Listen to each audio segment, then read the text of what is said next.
This is Air Off Short Stories, where you hear tales that take science to plausible extremes, or reality to the magical. Episode 5, Bumps, by Matthew Hall.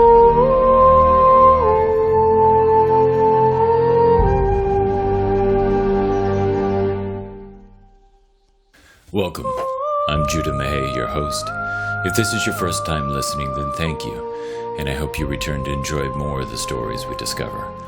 Our author, Matthew Hall, is a beard aficionado and an eccentric, and is probably one of the most intelligent people I've ever met. I hope you enjoy his story as much as I have. After today's episode, you can find show notes with any relevant links at judahmahay.com. If you like what you hear, please review us on iTunes or the Judah Mahay smartphone app. Also, if you're wondering about why my voice sounds a little bit different, I'm a bit under the weather, but the darker tones in my somewhat husky voice at the moment maybe add to the flair of the story, so I hope you find it appealing. Now, let the story begin. Grandma said they were demons, and this was the end of days. Dad said that they were aliens, and this was natural selection not selecting us. Jake said they were monsters and we'd better hide or we'd get eaten. Jake may have been the least specific, but he was the most right. When you stop to talk about the name of the thing trying to eat you, nobody wins the argument but the thing doing the eating. I call them bumps, but let's not get into an argument over that, for reasons I think we've already covered enough. Grandma had been expecting the end of days for my whole life. She was really looking forward to being taken up in a chariot of fire and watching while the heathen suffered a millennium of torment here on earth. It came as a rude surprise to her when she realized that she wasn't going to be raptured, and neither was anyone else, unless you count Andy Sheldon and his family flying off in Mr. Sheldon's plane. But Grandma says that doesn't count. I think she was just jealous. Older people talk sometimes about, where were you when, where were you when the president was killed? Or where were you when the guys crashed in some planes into some buildings? I only have one, where were you when? And that's, where were you when the bumps came? I was asleep. So that's not much of a story, but I didn't sleep for very long. I felt the bump in the night. That's why I call them bumps. Just so it makes sense to you. Doesn't that make sense? And I heard screams across the street. There was a bump on the Andersons' lawn, pulling Miss Anderson out of her bedroom window. Then she stopped screaming, because it's hard to scream after something bites your head off. Maybe she was screaming all the way down the bump's stomach, but I couldn't hear it. Jake said, damn. I said, damn. I heard Dad saying damn down the hallway. He doesn't swear much, but I guess this was a good time to swear, because we all did it. Grandma didn't say damn, but she says she doesn't know any dirty words. Pretty sure she knows dirty words, though, because she's always sure to tell Dad when I use them, and then it was gone. That's the thing with bumps that makes them so bad. They don't get but a few seconds notice between the bump and the bump, and afterwards they're gone just as quick. It makes it hard to run away or fight or even really get a good look at them. All I could tell that night was that whatever it was big. I thought it had hands with sharp claws, but Jake said he saw pinches like a crab. Dad said it looked like it had octopus legs. Grandma slept through it all that first night. She didn't say anything about what they looked like. That was more than a month ago now. The bumps still don't show up so much that you can see them clearly, but they have been showing up more and more and eating more and more of the neighbors. So far, they haven't come to our house. Grandma says that's because she's got angels protecting us. Dad says it's because our house has really small windows and the bumps are picking the low-hanging fruit first. That makes sense for Mr. Winston getting eaten, because everybody knew him and his friends from Chicago but I'm pretty sure Mr. Anderson was as straight and narrow as Grandma. In any case, I don't see what this has to do with the windows. Jake and I don't go to school anymore. We did at first. None of the grown-ups wanted to talk about what they saw, because they thought they might just be going nuts. But the kids all knew. They spent years worrying about the thing in the closet, and they finally suspect that it's not real. And then you see a real honest-to-God monster on the Anderson's lawn, and you know that's the real thing. I think the grown-ups just forgot that they used to believe in monsters, so they can't believe in them until they're getting eaten themselves. We kept going to school until Mrs. Betsy stopped showing up. Without a teacher, I didn't see much sense in us going to school anymore. I would have kept going just to see my friends. But Dad said it was bad enough that people were disappearing. He didn't want me getting killed for my eyeglasses by a bunch of savages and then worshiping a severed pig head on a stick. I think Dad's been drinking more since the bumps came. So it's just been Dad and Jake and Grandma and me in the house for months. We didn't go to the parade on the 4th of July. Dad said there probably wasn't a parade because the Oopaloosa County Beauty Queen was one of the first people to disappear. You can't have a parade without the Oopaloosa County Beauty Queen. I said you could. You just have to put someone else in the mayor's Cadillac. Dad said the mayor got taken too, so you wouldn't even have a Cadillac for the replacement Oopaloosa County Beauty Queen to sit in and to stop talking back. I would have gone anyways, because the best part of the parade is always the old fire truck with the horses, but Dad wouldn't let us out of the house. Dad goes out sometimes to go shopping for food. At first there wasn't much food to be had because everyone bought it all. But as time went on, there weren't so many people, so Dad could get more food. He doesn't even bring his wallet with him anymore, so the prices must be really low. Grandma doesn't talk much now. She just reads the good book and prays. Jake said a dirty word in front of her the other day, and she didn't blink.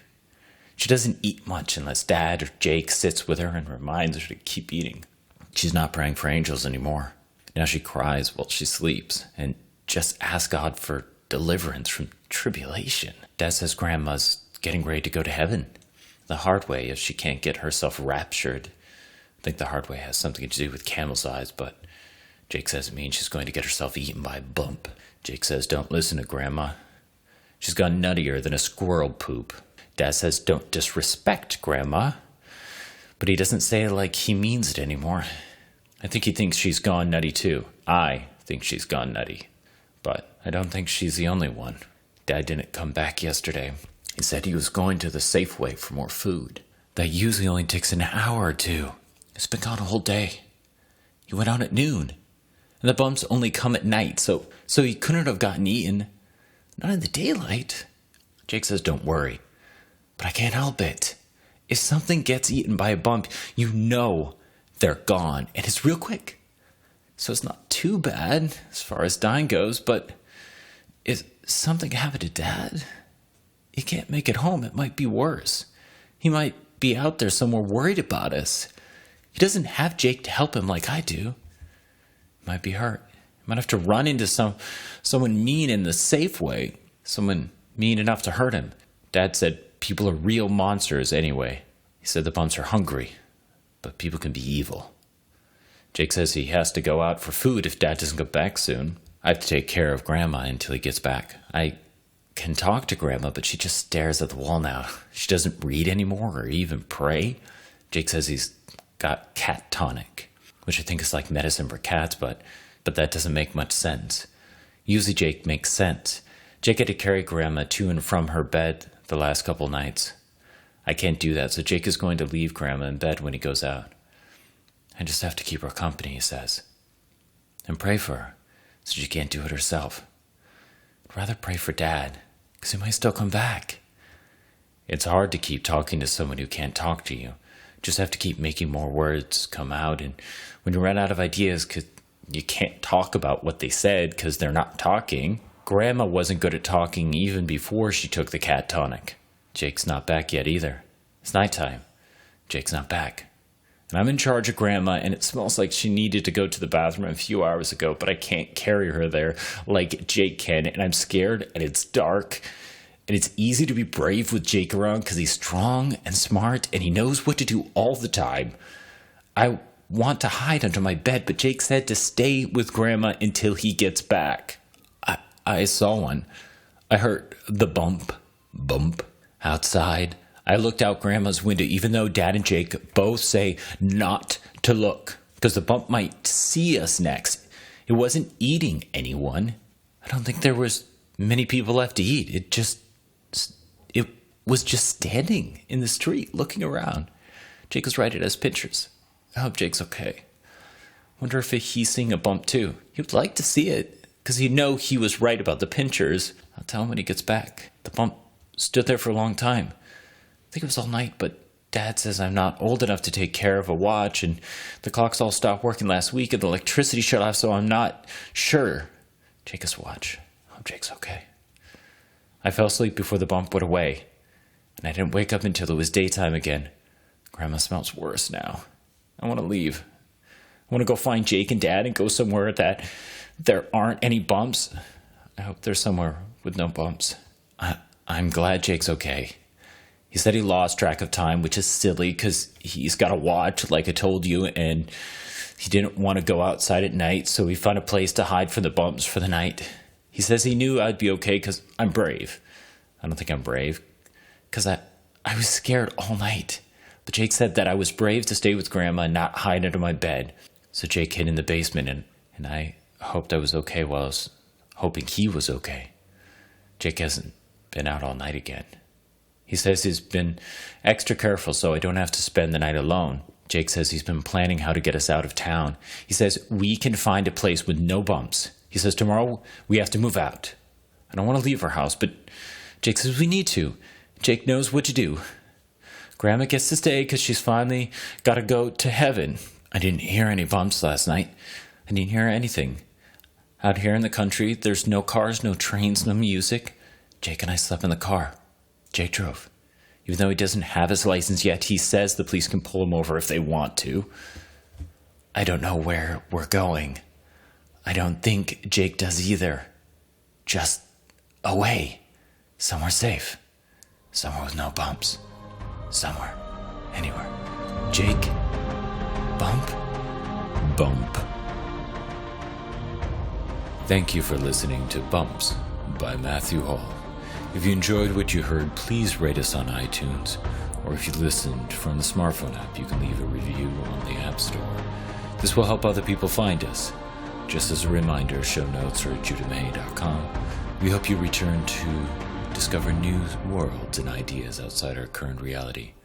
Good night and good day, whenever and wherever you might have found us. A heartfelt thank you from Maroff Short Stories.